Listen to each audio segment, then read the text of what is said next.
If you'd like to sponsor Still Got Game, give us a call at 773-527-2961 or email us at podcast@tooltoplay.com. Hey now! Welcome back, ladies and gentlemen. Still Got Game, episode 501. Still Got Game's official podcast of tooltoplay.com. I am, as always, Derek D. Smooth Nolan. I'm Tiffany Electrify Nolan. I am Chris Selden, 007 Selden. And we are back, and we survived episode 500 barely. Barely, yep. Some of us survived a little better than others.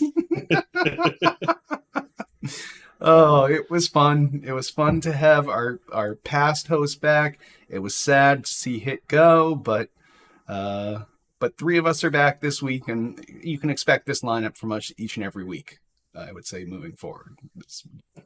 All right, Tiff. I love it. What? No, I did not commit to that. Nice try, though. I tried. Sometimes we just do something live. Someone doesn't want to disagree, and they roll with it. No, I that's not me. I will disagree.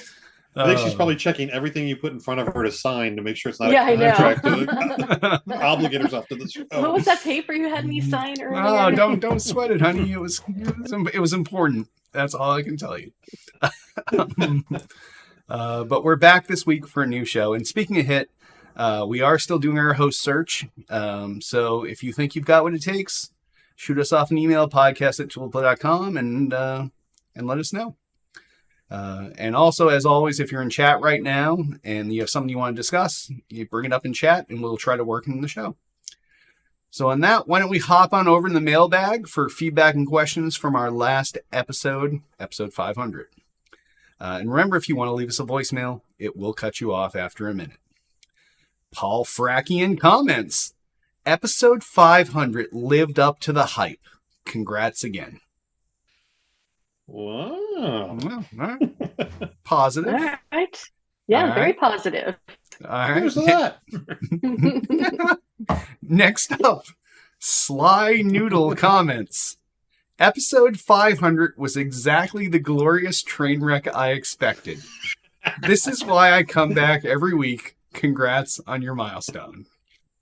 So, That's more like the feedback I was expecting to receive. I picked one of each, so yes. Okay.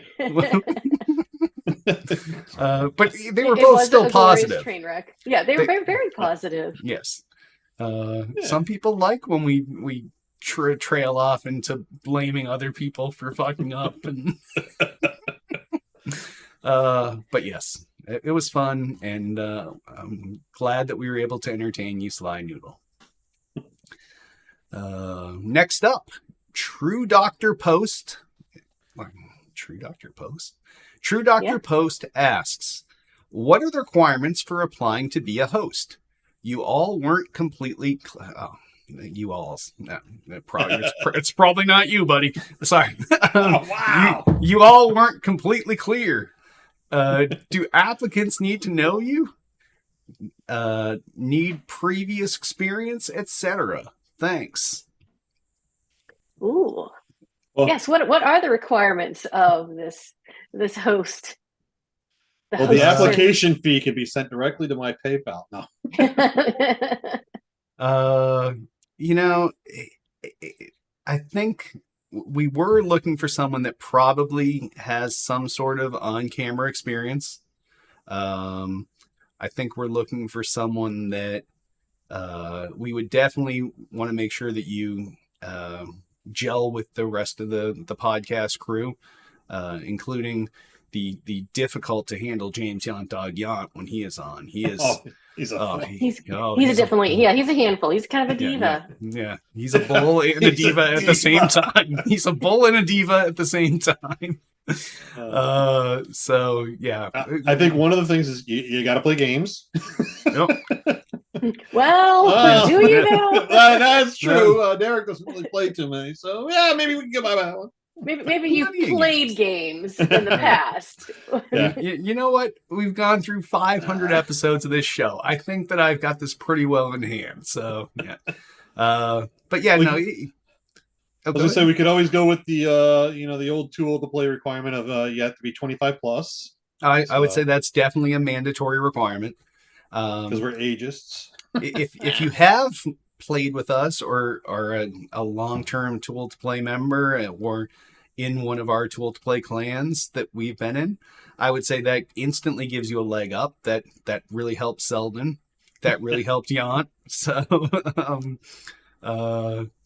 yeah. So, I don't think there's any hard and fast requirements, but we are looking for another host each week. And like I said, podcast at toolplay.com. And if you've got some reel you want to send us of you in the past on a show, or some links to content you've created, or you're a YouTuber or other content creator, definitely send it off, and we'll start doing the interview process and try to bring in a new host, because should we do like live interviews on the show? That's so mean, but but you kind of like it. I kind of do, but I kind of think it's super mean. We also do have the voicemail. I mean, if you could drop a 60-second or less clip of yourself, doing some kind of review or something like that. Yeah.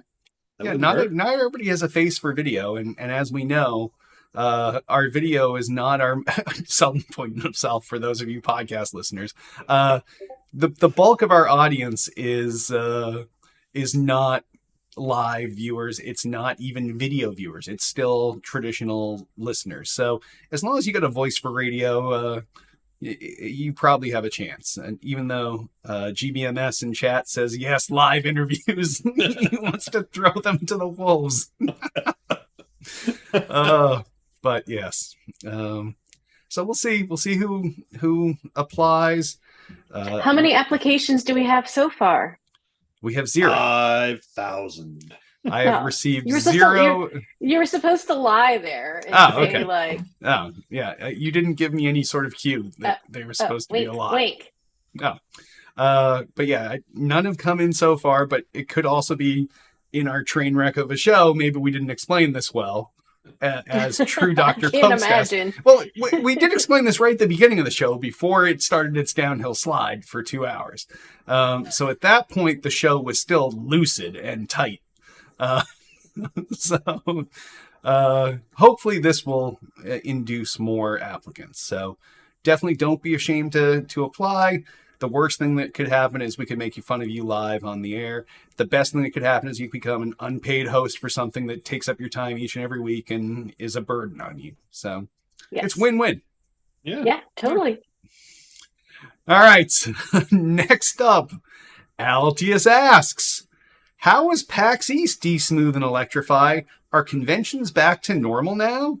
Was it bigger than your abysmal review of last year's show?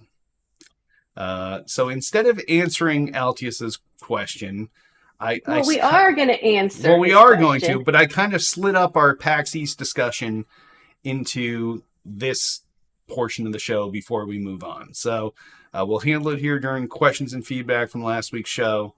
And I think I'll just start off by saying PAX East is great. I love PAX East. I was super disappointed that it was still a masked show this year. This is like, you can go fly in a plane without a mask. You can, go anywhere else in Massachusetts besides a hospital without a mask. And to be honest, since I hid that whole first year of the pandemic in my house, I'm not really good with masks. I don't like masks. They make me hot. They make my mouth sweat. They're annoying. When you try to interview someone or talk to them at a trade show that's loud, you can't hear them. They can't hear you. So that was definitely a bad takeaway right from the start. I think Tiff would probably agree, especially as a glasses wearer. Yeah, absolutely. That was definitely unexpected. I hadn't even thought that it was going to be a thing. Just because, I mean, even on, like you mentioned, airplanes now and airports, most of them, at least across the US, you don't have to wear masks at all anymore. So yeah, that was quite a surprise. It did add a little extra challenge, I think, like you said, to trying to talk to people, trying to recognize people. So I think the attendance may have taken a little bit of a hit from that. Yeah, I'm sure that was front and center on the buy tickets page for us media folks. I didn't even realize, because you just sign up for media and this and that, and then you get your emails from them, and you're like, oh, I'll check them a couple days before the show to know when and where everything is. And sure enough, I checked 3 days before, and it's like, oh, PAX East is a fully maxed show, blah blah blah. So we definitely didn't know, but that could have explained the lack of attendees on some of the days, as well as uh, I feel like there was more booth square footage than last year, but it's still nowhere near back to the 2019 levels.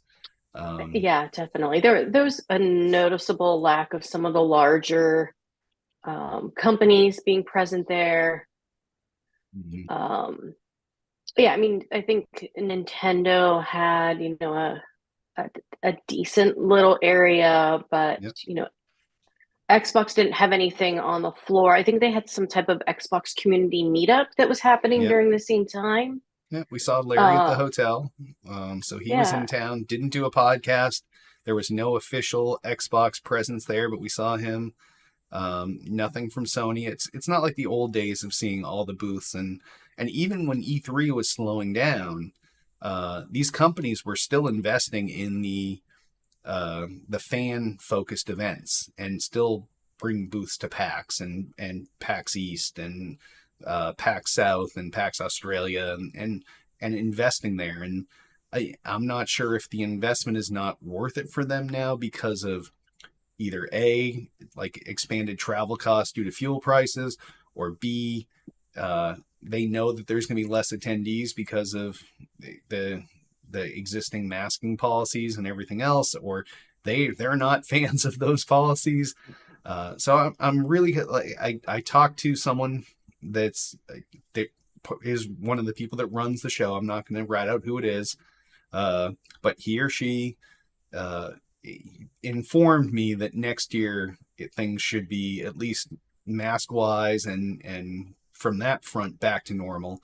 So we'll see how that ends up affecting the show floor, because in the old days, like I said, PAX East used to have booths as probably as tight as they were allowed by fire code to leave yeah. aisles between them, and now there's still these giant spaces on the sides, giant aisles in the middle, and crisscrossing. And there was a point where, like, we had a conversation in the middle of an aisle where any other PAX 2019 and earlier, like, you couldn't stop there; you'd get run over.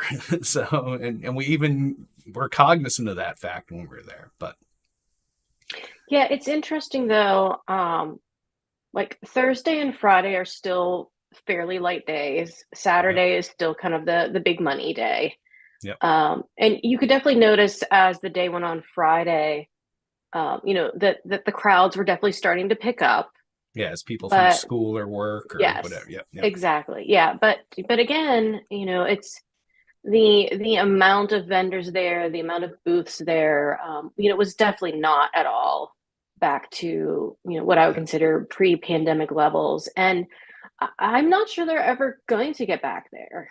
Um, I, Well, I just don't see these types of conventions. We had already kind of started to see like a little bit of a downward trajectory of attendance, on some of these, before the pandemic. And I think the pandemic really is causing a big hit. And a lot of it is because of, the travel costs. There's, you know, the budgeting, just yeah. the cost of everything. I think, didn't you say there was one company that you looked at that you had talked with, and it was cheaper for them to get a Oh yeah, suite at the three hotel, suites, three suites at the three hotel, suites. than to book booth space at the show. And now, granted, they were showing games behind closed doors, so why even get a booth if you're not going to be showing? I guess they could show the same archival footage they showed just on screens outside, but Right. yeah, it was cheaper for them to do that than to get a booth there. So yeah, I don't know.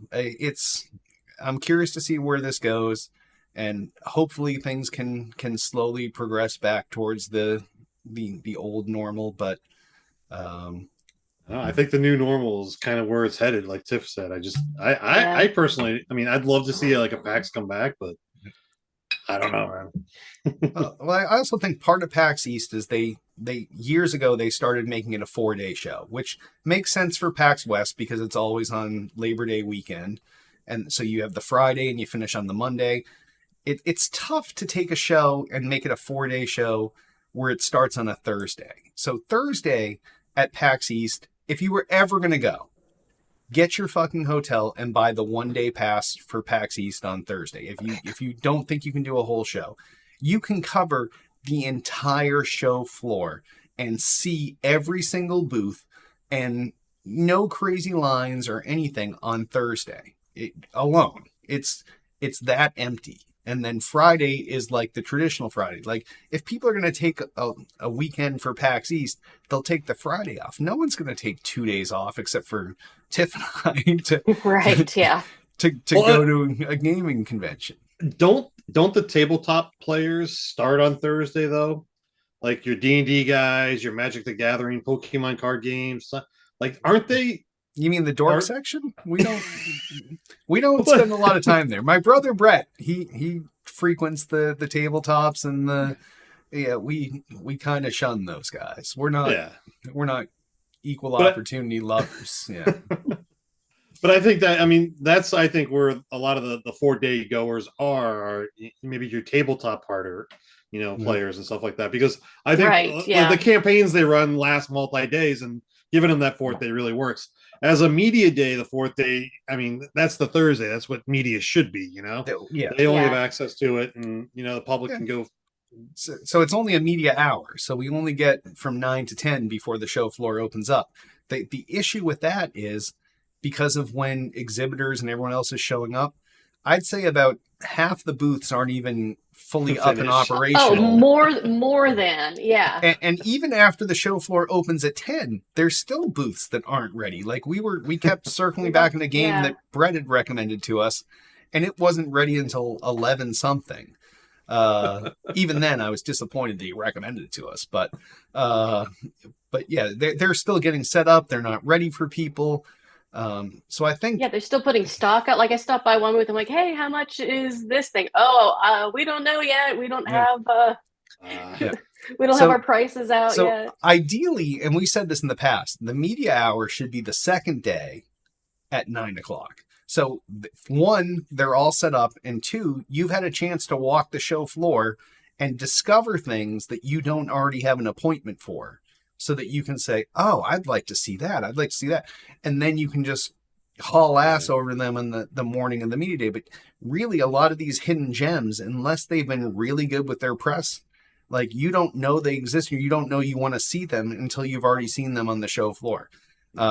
And that's how I picked up a bunch of games that I checked out this time, just from having seen them on the show floor. But it was on that Thursday and they were available. And then Friday morning, that's another slow morning. So I got over the show floor. I had a couple appointments early and then hit these things I didn't have appointments for. And it was productive. So on to games.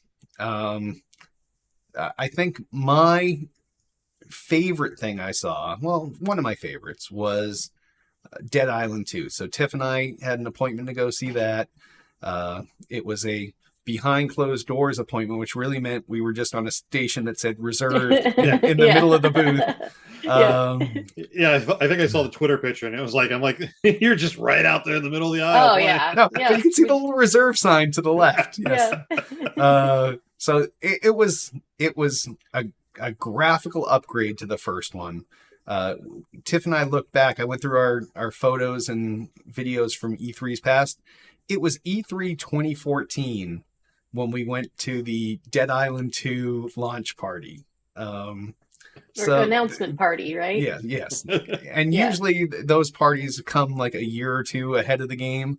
So we're talking 9 years since then. That's crazy. But it's long overdue. The game's just as fun. You're picking up all that same crazy, weird shit that you're going to like my classic example of trying to explain the crafting in Dead Island to someone is you find a bat and you're beating people up with a bat, and then you find some nails, and then once you go get a crafting table, you can combine the bat and the nails, and then eventually you find a battery and wire, and it's an electrified nail bat, and it's that constant upping up of the weapons and the combining of things. And that comes out this month, so I'm super excited for that to come out. Yeah, that should be fun. Yeah. It seemed to me like the zombies were a little extra aggressive. Like if you got too close to them, they were latching on to you. Oh yeah, there was a new mechanic tied to that. Yeah, I don't remember that being like that before. No, yeah, there was definitely a one of those button mechanics where once they latch on you, it's like tap X, tap X, tap X. And then once you finally push them off you, then it was like hit right trigger to kick them in the chest. And then you got to try to not let them close that gap again. So there were some different mechanics changes there. Unfortunately, the level they had us on was a really, really dark nighttime level in a amusement park. Is beautiful, but it lended itself to it. It wasn't like in Dead Island 1 when you end up on the island and you're in that hotel room during the day and you can see everything like beautiful. Yes. And yeah, this was like, holy shit, where the fuck did that guy come from? But it was a blast. So how's the flesh system play out? Like the cutting people up. Yeah, the progressive damage by body part areas. So for that for a lot of the time we had a sword, but there was definitely the hacking off of arms, and they're still coming at you, or then you do like the head cut. The head cut's the end of the being, but you can work at parts of the body, or you can just slash, or if you're using a firearm, you can do just the headshots, or you can take body shots and you shoot off arms and that kind of stuff. So it was cool. It was a good looking game. I can't wait to buy it and play it. So I guess that's the strongest statement for it. Yep. Should be a fun co-op game. I think the only other game that Tiff and I, she watched me play another game, but the only other game we played together that we didn't have an appointment for and we saw during the press hour was Toxic Crusaders. And this was like an old school beat 'em up in the graphic style of like the Teenage Mutant Ninja Turtles games or Double Dragon or those. Exactly. Just button mashing. It was so much fucking fun. Like, we could have stopped after one level, but we spent 30 minutes there. Just There's three of us playing together. Yeah, it was Tiff and I and my brother Brett, and nobody wanted to stop playing. And it was fun. Yeah, that goes to show that kind of game still works in today's gaming marketplace. So we had a blast with that. I'm not sure how that's going to be released, and I know we played it with controllers, so it's probably a console release, but whether it ends up becoming a Game Pass release or just a cheap release, I'm not sure, but it was Trauma-esque, so it had Toxic Avenger shit all around it. They even had little signs and love letters in the game that said trauma and this and that, so it was so it's a throwback to the Toxic Avenger guy and the Trauma series of movies. So that was fun. And then the other one was the one that my brother had recommended to us, and it was this game that was terrible. It was not that bad. I guess we played the first one. Frosty's in chat. So this was called Do Not Feed the Monkeys 2099. It was a sequel to Do Not Feed the Monkeys. My brother was like, you have to check this out. You have to check this out. It was complete garbage. It's basically a game where it was not your type of game at all. You spy on people with you have video cameras. A bunch of video cameras. Like you're in a security room. Yeah, and you just spy on people, and then you watch their dialogue, and then every once in a while in their dialogue, there's a word that's in yellow, and you click that word in yellow. And that's the gameplay. It's no. I think you were eventually supposed to use the words for something, but we I don't know. It seemed didn't get that shitty. far. It was not fun and it was not good. But it took up 20 minutes and the guy that was running the booth, who was the creator and developer of the game, he's like, "Oh, you progressed really far," and I felt like I didn't do shit. So see. So it wasn't like the Five Nights at Freddy camera thing where shit's gonna happen. That, or this was more like you watch these security cameras, and then when someone actually shows up in that room, you're supposed to click into it and watch the dialogue and react to it. And yeah, no, definitely not my style of game. So then after that, I think that's when Tiff kind of started to distance herself from the show floor and more accommodate herself with food and drink. But I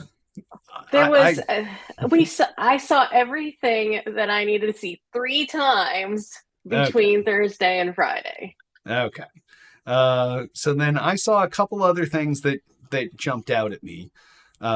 So first off, I had a behind closed doors appointment in Apogee. So this is the thing that we went over in the Westin and I had in the hotel. And of the stuff they were showing at the show, the thing that really interested me that I played back in the 90s was this basically a new version of Rise of the Triad called Rise of the Triad Ludicrous Edition.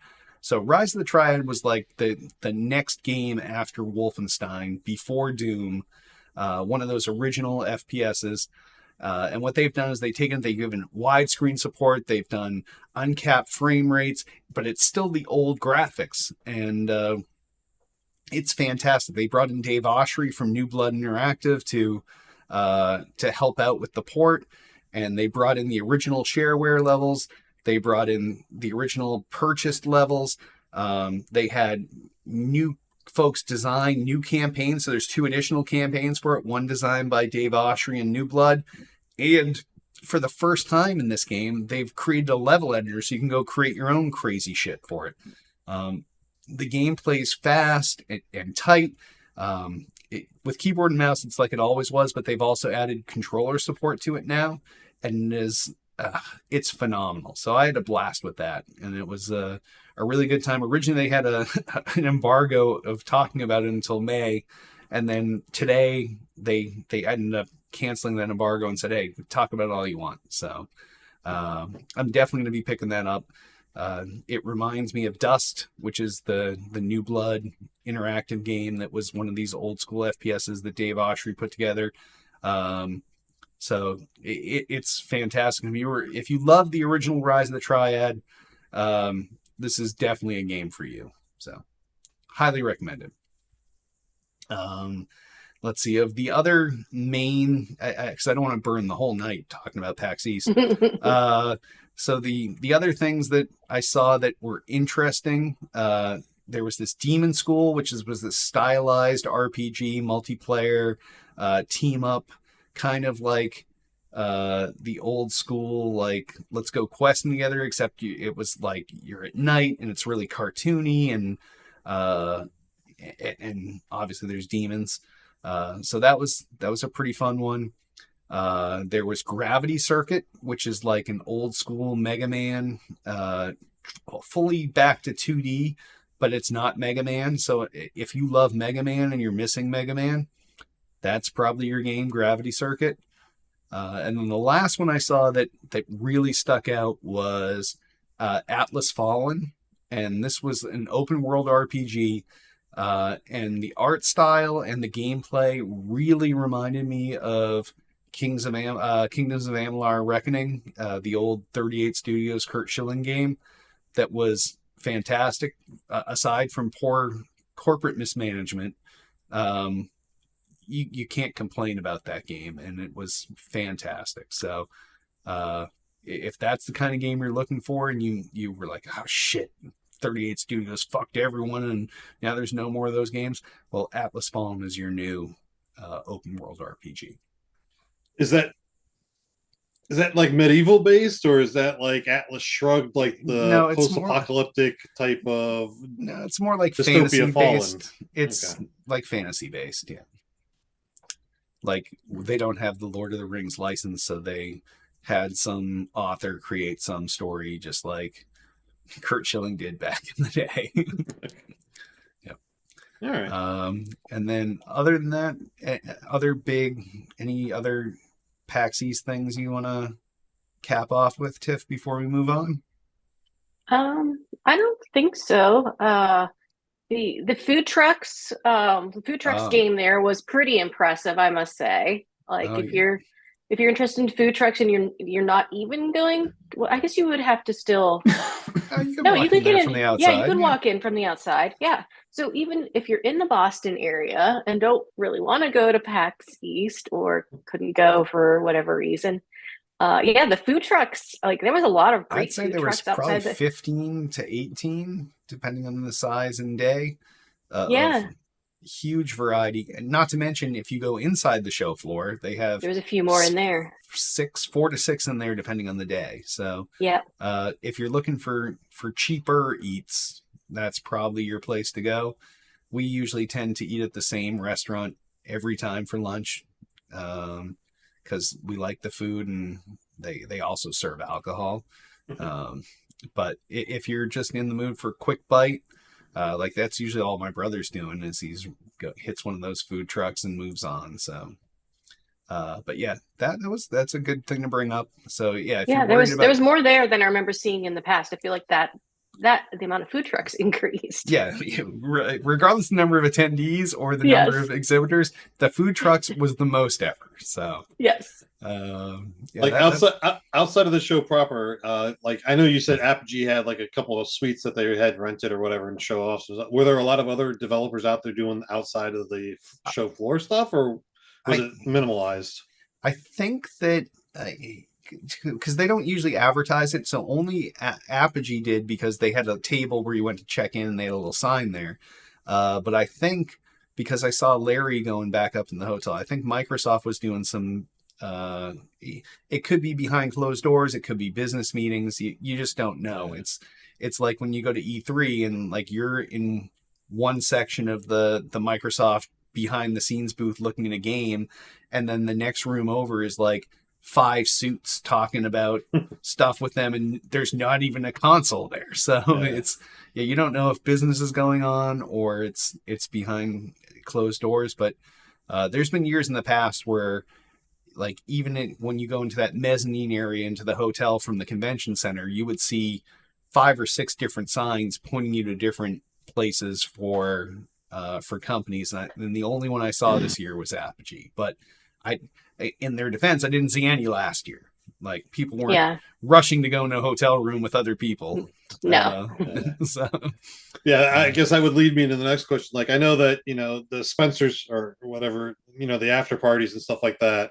Those have not come back yet either. No. Nobody's picked up the gauntlet from Gamers Gone Wild type of after no. There were a few smaller ones. Yeah, and there's a lot of for pay parties or free parties where you can go and you pay for your own drinks. But we've been spoiled from the good old days where you go and someone pays for you to drink and have a good time. So yeah, I think those days might also be over. Yeah, even this was the first year without the Acer Predator party. So yeah, they even did one last year. So we'll see what happens next year when attendance grows up. I will say getting into the show was the easiest this year. So instead of, I don't know what they had, but instead of metal detectors, they had detectors.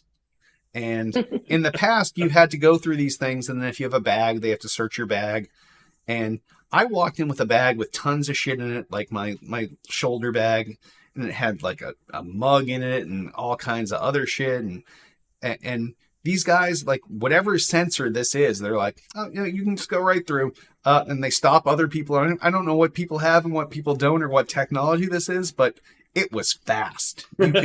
You went through in no time at all. I literally didn't wait in a line outside of the convention center going in at all. It was basically real time, which has never been the case in the past. So yeah, it's not a man purse GBMS. It is a tool to play shoulder bag. So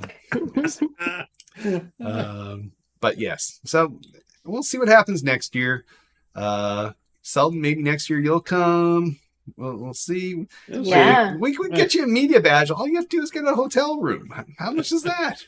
Come on. Too much. Oh, it depends on how close you want to stay to the convention center. So those can range anywhere from $200 a night to $500 a night. So how's the homeless situation? I have a tent. All right. I think that wraps up our PAX East coverage. So if any of you have questions like Paul Frackian, Sly Noodle, True Doctor, Post, or Altius, give us a call 773-527-2961 or email us at podcast@tooltoplay.com. And on that, why don't we hop on over into what we're playing? Tiff, what have you been playing this week? What have I been playing this week? Well, there was this fantastic beta that came out that was very excited to be able to get back home and play. This was the Diablo 4 beta, so that was a lot of fun. Very felt very Diablo-esque. But yeah, no, it was very exciting to get in there. I know early on there's a lot of people are having like queuing issues, but I think later in the weekend when we were able to finally get on, a lot of those issues seem to have been resolved, and I don't think we really ran into anything major trying to get into the game or play. I did have one crash on me the one night when I was trying to cheat and get ahead of Derek. But other than that, no, I think it was a lot of fun. I enjoyed it. It was great. So awesome to be able. So we actually did do couch co-op for that to try that out. And it was so fantastic that we could both be in our inventory at the same time. Yeah, they've made looking at and marking quality of stuff. life increments to that game. Yeah, because in the old days, it used to be someone went into inventory. You're like, "Fuck, I'm gonna go get a drink. Go get a drink. You go to the bathroom. You come back." Yeah, the simultaneous inventory management is a plus. Yes, yeah, that was a huge plus. And I think just the way that they were distributing the inventory as well, like player 1, player 2, I think that was a really great mechanic. It didn't matter who picked up the stuff, the right person got it. So we're playing that. I'm sure you guys are going to each talk about that a little bit more. Also, just continue to play Dreamlight Valley, waiting for the next update for that to come out. I believe there's one coming out in April. I think it's called Update 4 or Release 4 or whatever that is, which is supposed to include some new Lion King characters like Simba and Nala, and then just the back stuff. So that was about it for me. How about you, Seldon? I was going to say, make sure I didn't miss anything on Dreamlight Valley. There's still just the doorknob girl, right? Yes. That was the last update, right? Yeah, that was the last update. Right. That was update 3. Update 4 is supposed to be out sometime this month. Well, I guess next month, April. All right, cool. I'm sure you didn't miss anything. Yeah, you're okay. Okay, good. I'm sure my garden's overflowing with pumpkins. Pumpkins and okra. That's the meta for everyone, huh? They still haven't fixed their meta. Actually, they did in that last update. They did nerf a little bit of it because I used to be able to have a lot more plants and things on the ground out there, and they definitely limited the amount of items that could be on the map at a time on the last update. So I had to squash a lot of things that I had sitting out there before I could plant any more stuff. So. But I got to the point where I was bored, and I showed Tiff. I think I showed it to the Discord channel. My tattooing of the gardens by spelling my name. Yes. Yeah, that's a little weird. That was definitely a lot of boredom for you to go do that. That's actually been something I've been doing for like years and years in all kinds of different games. Is that I'll tattoo the landscape with my name on it with whatever you can do at some point. Just because you get to that point where you're just bored, you're like, what else do I do in this game? Like, I'm just gonna put my name across the ground. So you made a Lode Runner level that was Seldon, and you had to jump through all the I got you. So yeah, this weekend I was camping, but I did get a chance to jump in Friday, and then on Sunday night I did play a little bit of the beta. I was one of the people at the on Friday that I had like a 45-minute queue when I first tried loading in. Okay. So like I did hit that. I just figured it was like everybody was downloading the game and trying to get in initially. So I did get in for a little bit, played a little bit Sunday night. I really enjoyed it. I mean, I love that hack and slash treasure hunt thing. The only thing is I think there was a little bit too much story up front. It was a little tedious to get to the point where you started doing the loot and grab. We did finally figure out how to speed up their talking. So because I can read a lot faster than they can their talking. Tiff and I play these games differently. If it was up to me, we would just skip every cutscene, every bit of dialogue. I don't even know what's going on. Just give me a marker where I'm going, and I'll kill people and then send me back where I turn to my quest. Tiff likes to read everything, but eventually she got tired. People spend a lot of time crafting these conversations. They spend a lot of money on the voice actors too, but we don't need them. Yeah, I understand that, but Diablo's not about the story. It's about it's about mashing buttons. So smashing everything. That would be my only complaint about the beta, is that there was way too much reading or listening at the forefront. So they front load the story. I'm sure it got better as you got further on and stuff like that. But I enjoyed the hell out of it. It was great to be back in that world and just looting everything. So, just dumping equipment, getting new equipment, upgrading, going. So it was a lot constantly of fun. swapping out. Yeah.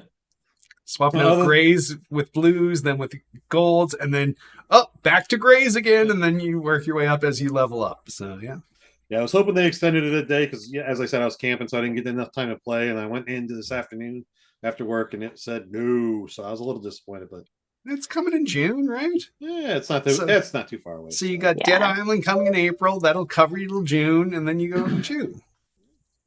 Yeah, I mean, I got that. Otherwise, DMZ's taking up most of my time on COD. I'm still really enjoying that.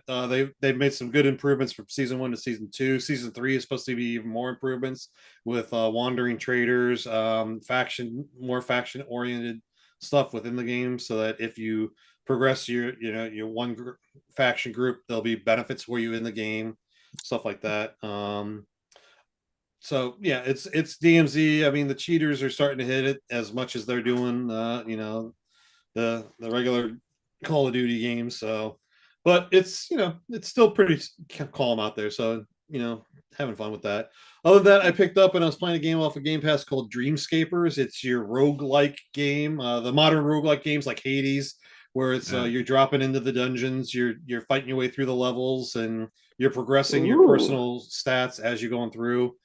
So like you upgrade your weapons and abilities and stuff like that as you're going through each level, each time you go through it.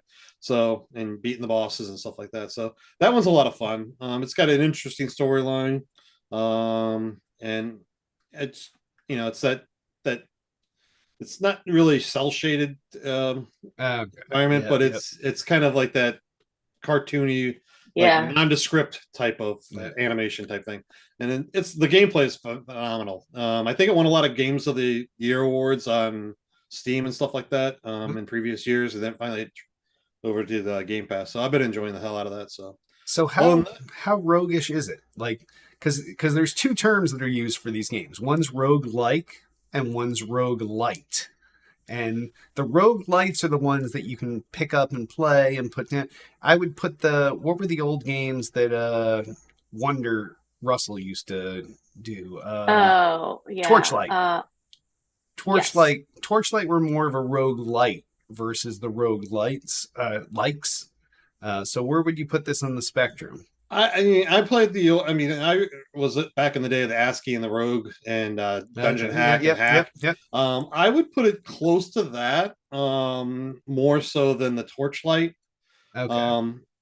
Except that, it's the modern day, so you do have progression that as you build your character up, you get a little bit, the easier level, the beginning levels become easier because you're buffed up a little bit. Yeah. Okay. So each level, it randomly generates the level, so you're definitely, each time you go in, it's slightly different. You only have 4 exits out of each room possibly that are available. And so, each room, it has a puzzle element added to it and stuff like that in some areas. So it's kind of cool. Maybe I'll check it out. Nice. Yeah. Sounds like I might like that. But other than that, really haven't played much else this week. What about you there, Derek? I've done well, like Tiff and you both mentioned, and did the Diablo 4 beta. We played the shit out of Diablo 3 back in the day. We had the Fucker of Souls edition or whatever it was called. We had it on the 3 shitty, then we had it on the Xbox One X, and then it was moved up to the graphically enhanced for the actually we had it on the Xbox One, and then it was graphically enhanced for the Xbox One X, and then it was back compat on the we played that game for years and years and years. So played all of them. Yeah. So Diablo 4 seems to have taken a bunch of suggestions for those games, that the pain points, and gotten rid of them. So love playing that. And then it's been a busy couple weeks. I was gone in Florida for a week playing golf, and then it was PAX East. So all I've been able to fit in is some Vampire Survivors, some Fall Guys, and then everything I played at PAX East. So, but it's been a good couple weeks, and now we're back to normal for now. Maybe. All right. So on that, why don't we hop on over in the new releases? First new release out this week, or well, in the last 2 weeks, as I covered for our time off, is WWE 2K23. This is out for the Xbox, the PlayStation, and the PC. I've never been a WWE game guy. I've played them occasionally over the years. John Cena's on the cover. Still doing that WWE thing, but this is probably not a game that I'm picking up. Yeah, it's a no fucks given for me too. I'm like, why do they keep making these games? Obviously, there's a market because for them out there. Somebody's buying them. Somebody's out there playing them. So who knows? But no one has any interest in this? No, I'm good. All right. Next new release-ish out last week is Resident Evil 4 Remake. We saw this on the show floor at PAX East as well. They were showboating this out for the Xbox, the PlayStation, the PC. This is one of those other reimagining remakes. It looked fantastic, but I played this game once, and I'm really not looking to go back and play it again. I don't think either of you guys are RE guys, right? No, obviously no. I'm excited about Dead Island, but outside of that, zombie games and stuff like that, just they don't have my interest anymore at this point. So, is it because there's been too many of them? Yeah, it's ever since The Walking Dead really exploded the zombie apocalypse phenomenon. Yeah. So it's just that's exactly the reason why I'm looking forward to Dead Island 2, though, is because it's not that same kind of game. It's got enough of that crafting that it makes it like an entire. You get blueprints and you craft stuff, and it's you don't like that stuff, though. You just want to go like hack and slash. No, I do like that stuff. You like crafting? I like crafting in Dead Island, and that's it. Oh, okay, that's it. Oh, in World of Warcraft. So.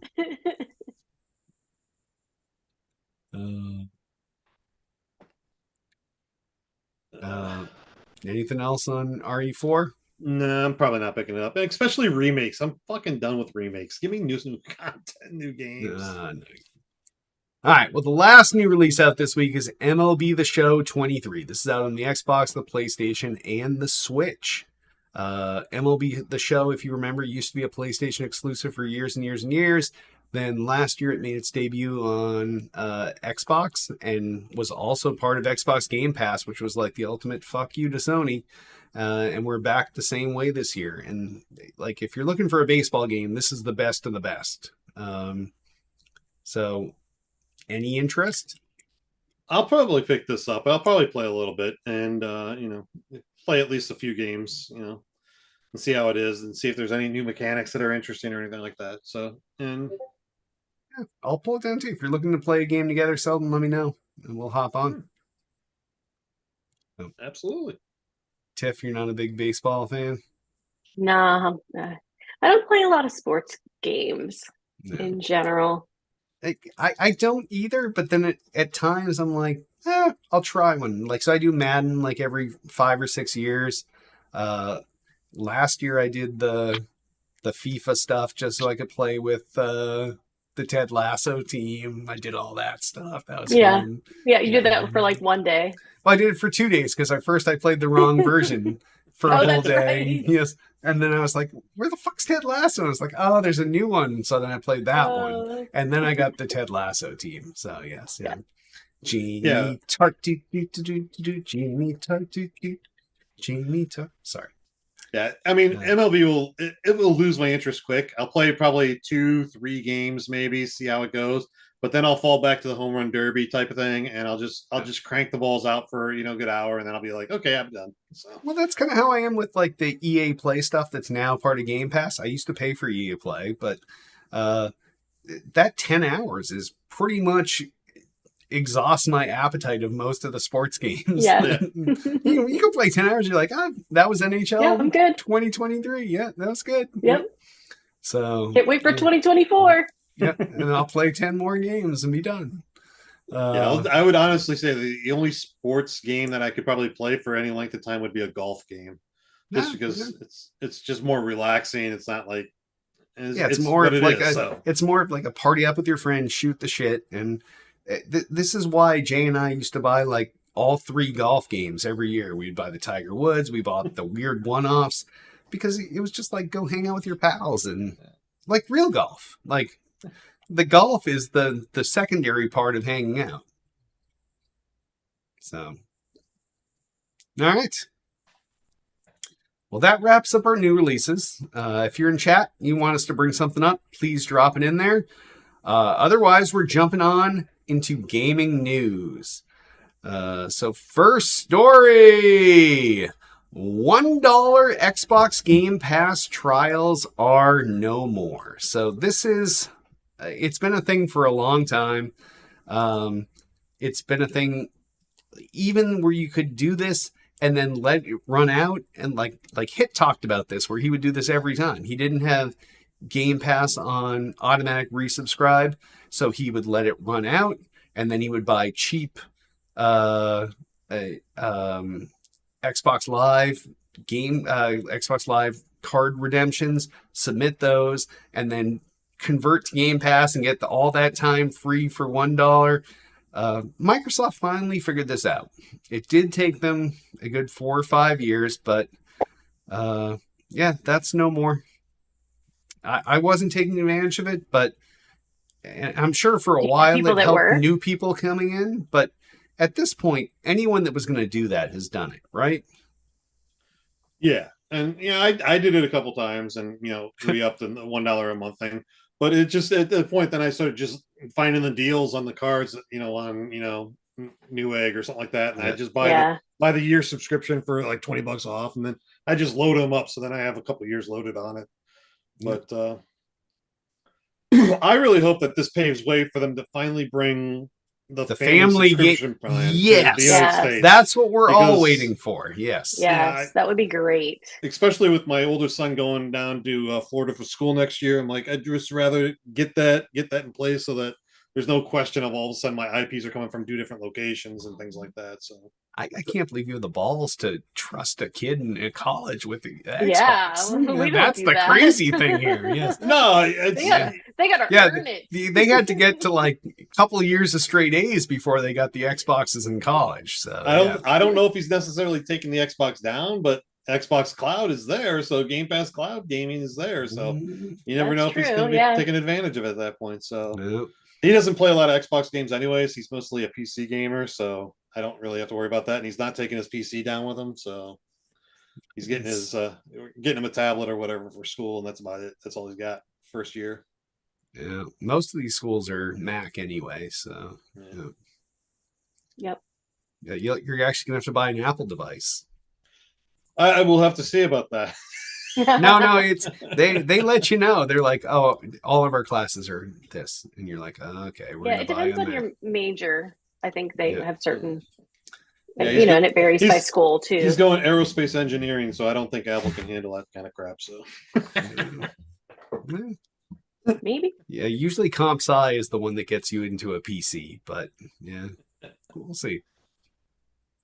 I'll let you know. updates. Definitely keep us in the loop. Yes, this is an interesting story. Yeah. Selden buys an Apple product. Maybe I'll do an IRL stream of me actually having to go into the Apple store and buying the product. Oh, no. You don't even have to go in because there's a student discount that you get from all these schools where they just ship it to you directly. So you can just do an unboxing. Yeah, do an unboxing as you're like bawling. Oh, shit.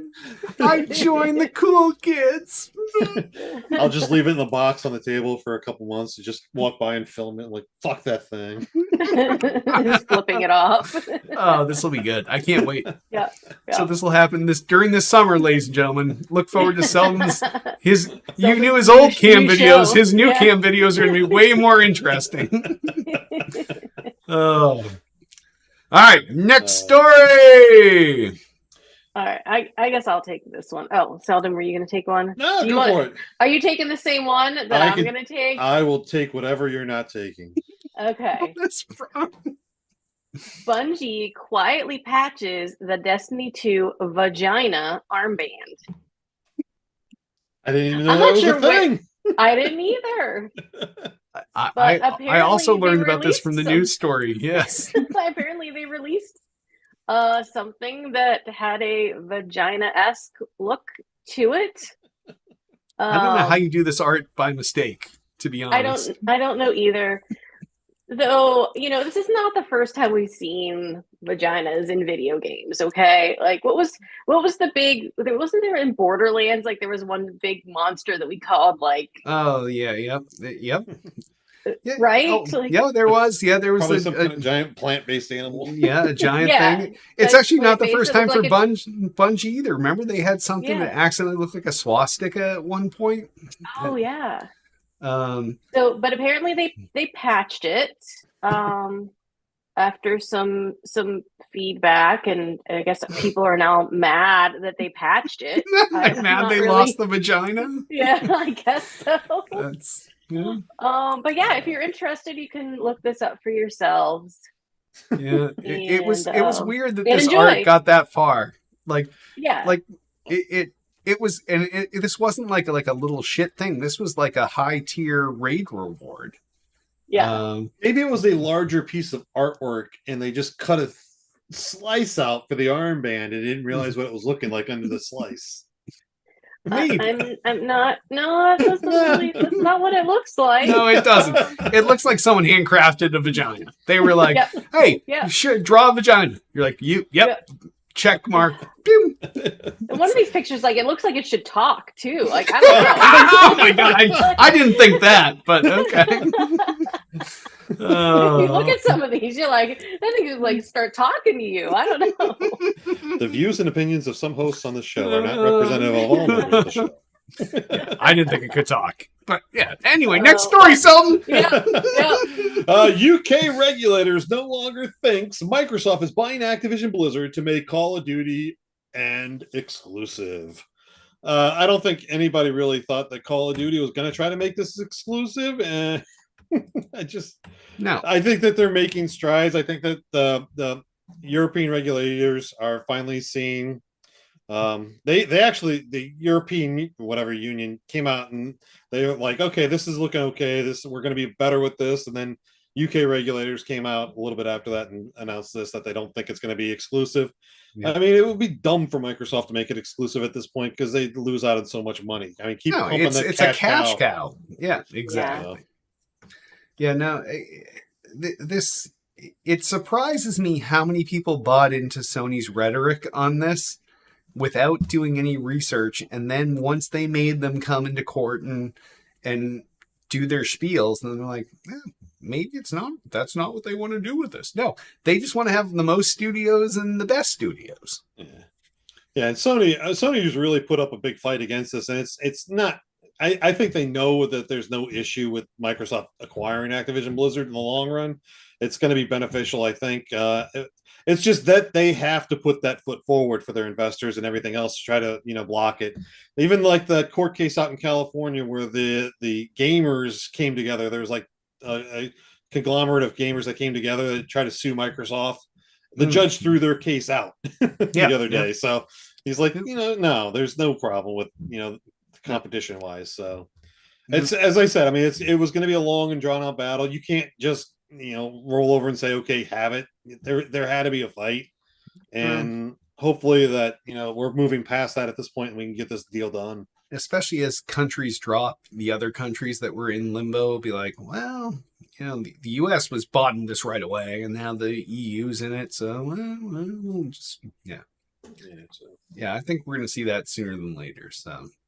Yeah, especially with how open Microsoft has been about signing contracts. We're going to bring it fucking everywhere. It's coming over to the Switch. It's never even been there, but we're going 10 years on Switch. Yeah.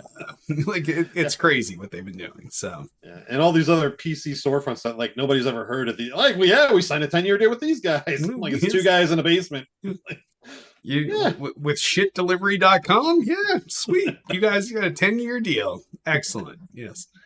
They did Good Old Games, Steam, Epic Store, and shitguys.com. Yes. All right. Next story. The Xbox Series 2 Elite controller is on sale at a huge discount right now. So, this is a big deal. If you haven't been jaded yet by the Series 2 controller, which I have. I bought one. It was fucked, whatever else. Right now, it's $50 off at Dell. So if you go to Dell, instead of paying $180 for this controller, you can pay $130 for it, which is not much more than if you go and customize a controller in the design lab and change a bunch of shit. You get up to $130 pretty easy. But this has the high-end D-pads, the high-end back triggers, the high-end everything else. If you have a light touch on a controller, like you're holding a fine lady's hand, and you're like, oh, let's go to the dance, you're never gonna break it. But if you fucking death grip that shit, no guarantees. I do not like. I became a scuff gaming guy because those controllers died on me too often, and you can't spend $100-something on a controller repeatedly, and otherwise you look like an idiot. But if you have a ginger touch on your controller, you've never broken one, like some people we know in the Still Got Game Discord, Shadow, look in your direction. This thing's only $130 now, so you might as well pick it up. So, do you have one of these? The Series 2? Yeah. Yeah, I got a couple of them actually. I bought money bags over there. Kid can't get a hotel room, but he's rolling in Series 2s. I bought one of the Series 2, and then I bought the Halo edition of the Series 2. And then they had the core for under $100 on a sale one time. So I bought a core so that I already had extra paddles from the one and my first two. I was able to move the the attachments and everything over to the core. The core is a great deal. If you have some of the other parts already, the core is the way to go rather than buying another controller. Yeah, because you broke your other one. They see him rolling, they hating, Selden's riding dirty. This is way more controllers than I expected you to have, Selden. I'm super proud of you. Oh, thanks. No problem. Tiff, did you ever get a Series 2? Yeah, I have a Series 2. Okay, so but yours hasn't broken yet. Because I don't use it as much because it's in my office with that Xbox, and so I haven't been using that one that much. So it has a lovely little stand that it sits on and looks really pretty and gets dusted once in a while. So it's a bespoke controller. Yes. Does it sit on top of your switches and collects dust? No, those are in a different spot. But no, I think it's by the time you get 1.5, I guess, of another controller. Yeah. 130. Might as well. Yeah, 130 is a pretty good price. You may even want to pick up a spare for when you break yours. Did you see the update in the article? This deal is sold out. Oh, I did not. All right. Redact. Everything's redacted. We redact this deal. As of outline time at lunchtime today, it was still live, but that means too many people bought it. So yeah, keep an eye out for the core because the core is on sale regularly these days. So yeah. All right. All right. Next story. Arcane axed a PS5 version of Redfall after being bought by Microsoft. Oh, what a surprise. Before Microsoft went and bought ZeniMax, Arcane's Redfall could have been a multi-platform title. After the buy, I guess about a year or so thing ago, after the buy, they decided that they were going to focus more towards the PC and Game Pass model. So they abandoned the PlayStation version of the game.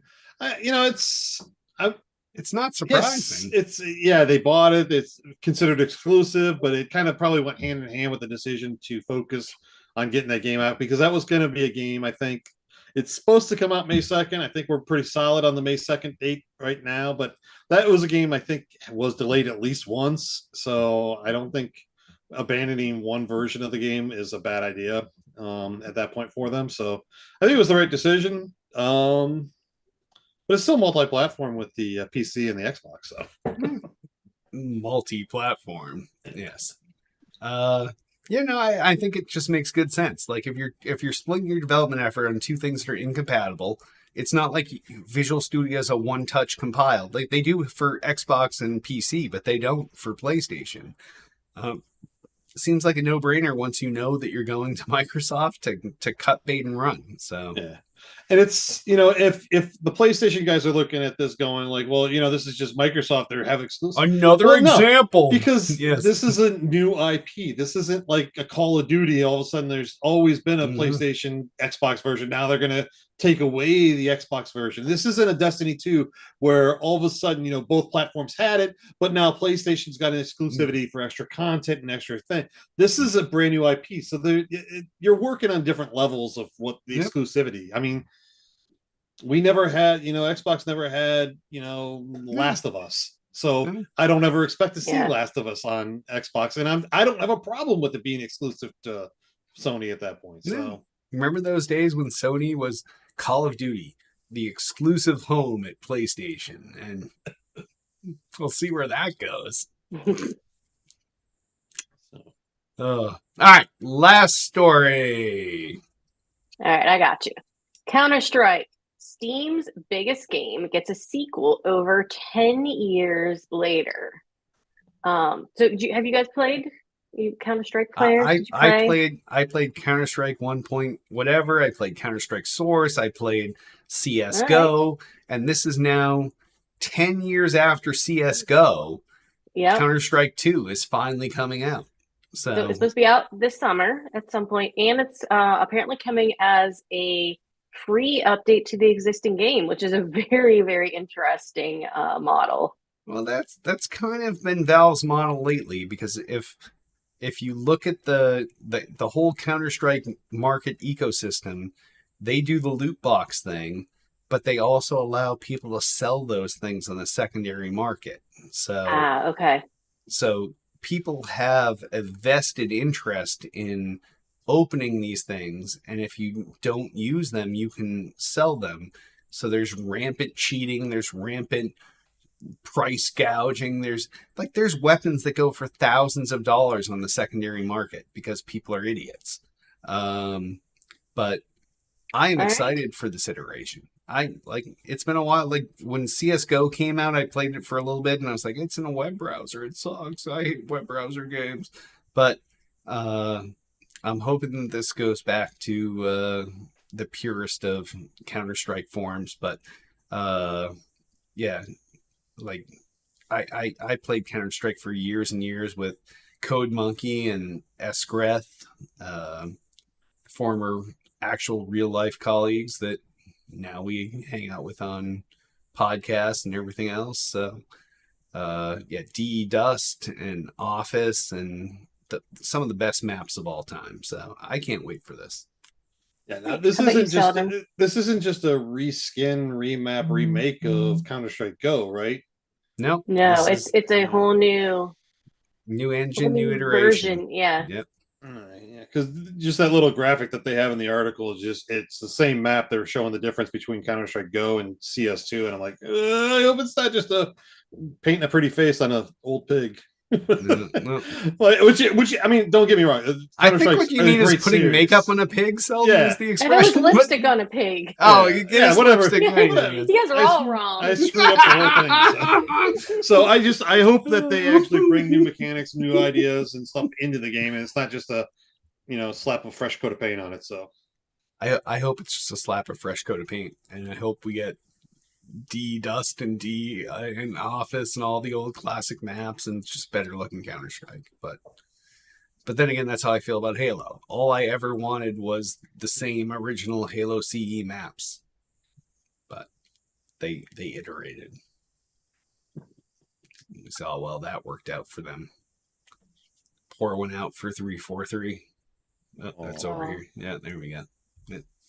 4343. They suck. Wow. Opinions of Seldom 007 do not reflect the opinions of Still Got Game podcast. All right. Well, that wraps up gaming news. So on that, if you want to talk about something next week, give us a call 773-527-291 or email us at podcast@toolplay.com. Or you come to this episode's ready to play page. Sponsors, if we had them, we'd pimp them, but we don't, so we won't, so we'll move on. And if you want to sponsor us, podcast@toolplay.com or 773-527-2961. Twitter us up. You can find everything Tool Player at twitter.com/toolplay. Everything podcast related is at twitter.com/still_got_game. Facebook the fuck out of us, facebook.com/tool-to-play. We have a YouTube channel, youtube.com/tool-to-play. That is like your DVR, your cable company, your archive of all Tool to Play content. So you can go there, you get our live content, you can go back and watch all of our old shows, whether it's Still Got Game, whether it's Hits Quick Hits, Crinkle Crinkle Crinkle, whether it's Tiff's Immature Interviews. That was one of our most prolific shows that was ever on, so many episodes. Whether it's Selden's show, or his upcoming show where he walks by his MacBook Pro and flicks it off. Every episode looks the same, but they're all different. I swear you, he has a different shirt on. They are all there available on youtube.com/tool-to-play. If you get a couple extra seconds, please rate and review us on iTunes. Give us 5 stars. If you get a couple extra seconds above that, write something nice about us. Hey, these guys are awesome. Their show makes me laugh. Selden hates Apple stuff so much. Whatever. It doesn't matter. Just give us a review. Unless it's on his Google Play Store or... I don't even know where he gets his podcast, but those guys are probably going to be like, thumbs up on Selden! Selden! Like they're all Selden fanboys on Google Play. But yeah. We also have a Twitch channel, twitch.tv/still_got_game. And that's one of the many places we broadcast live each week. So go follow us there. We're trying to build up a Twitch following since we used to have a partner channel, which I guess technically we still do, but we can't multi-broadcast on. So we're building something from the ground up. So help us out there. We have a Discord channel. That's where we talk to our fans and each other all week long. That is at discord.me/stillgotgame. That's discord.me/stillgotgame. You can chat with me sometimes, Tiff, nearly never, Yant Dog, even less than that, Selden, 24/7. This guy, he mans the Discord. He is there. He is the Discord. He takes one for the team. Yes. You could say the dumbest thing like, ha! And he'll be like, typo? Did you mean to type something else? Yeah. And then you're like, fuck you. And he's like, is that a typo too? and he'll interact with you for hours, just starting with that sort of intro. So Selden, he does yeoman's duty on the Discord. So we do love him and we appreciate the work he does there. But join our Discord, discord.me/stillgotgame, and at least one of us will interact with you, and he's probably the one wearing a yellow shirt and has less hair. Wow. All right, let's move on over into our per person stuff. So, Tiff, anything you want to pimp this week? I did make a Twitter post while I was at PAX. I know, so proud of you. Very exciting. For me, my notification popped up. Your friend Tiffany Nolan posted after so long. Would you like to see it? My last time I posted was PAX last year. I'm like, you had to earn before the event. You had to earn your press credentials. Yes. Yes, I did. So yes, twitter.com/electrify. You can see my one post that I've done this year. Her annual post, if you will. Yes, my annual post. Hold your breath for next year's annual post. Yes. Well, I feel like if PAX goes back to PAX of old, I think you might do maybe 2 to 10 posts at PAX. I don't know. It's hard to say. My Insta is definitely a little more active. So that's Tiffany Nole. I know Lay. And that's about it. Yeah, I'm not feeling very chatty or pimpy. I don't know. What about you, Selden? You can find all my socials linked on my Linktree at Linktree/Selden007. That's got all the links to all my socials. I have nothing else going on though. Good.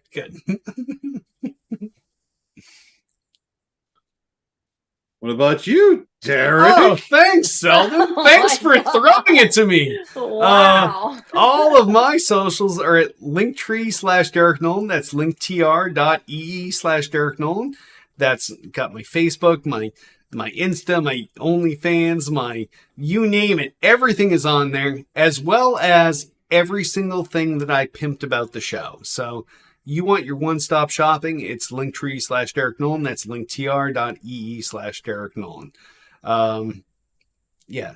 And if I had to throw a bone to someone else, right now it's Girl Scout cookie season. So find someone on your local Facebook or Instagram feed whose kid is pimping their Girl Scout cookies on Insta or Facebook or whatever, and throw them some shekels. It goes to the Girl Scouts. They sell way better shit than the Boy Scouts. The Boy Scouts come around with like popcorn or some other bullshit that nobody fucking wants. But Girl Scout cookies are like crack. So for someone like me that doesn't eat snacks or desserts, it's tough. But I just bought another $100 worth of them this week. So yeah, and then he hoards them and hides them. Yeah, all right, until someday when I'm done not eating desserts and stuff, and then I'll eat them. Yes. They go in freezers, they go everywhere. So you look like a Thin Mint guy. You a Thin Mint guy? Believe me, Thin Mints are my crack. Yes. Thin Mints. I make Thin Mint ice cream from the freezer. The best. Like my family begs for me to make my homemade Thin Mint ice cream. So yeah. Even just straight from the freezer, they're pretty delish. Yeah. Yes, but so that's my not one of us pimps. Give to the Girl Scouts. They need some. Well, they don't need some. That sounded terrible, but wow, that was not a D smooth. Support the Girl Scouts. Yes. Wow, that was a show breaker. I slipped out of character for a second there. Lion face, lemon face. All right. I guess then I want to remind you all, you can just each every Monday night at 8 p.m. Eastern, 5 p.m. Pacific at youtube.com/tool2play, facebook.com/tool2play, and twitch.tv/still_got_game. And on that, why don't we wrap this second half of 1,000 episode up? I am Derek D. Smooth Nolan. I'm Tiffany Electrify Nolan. And I am Chris Selden 007 Selden.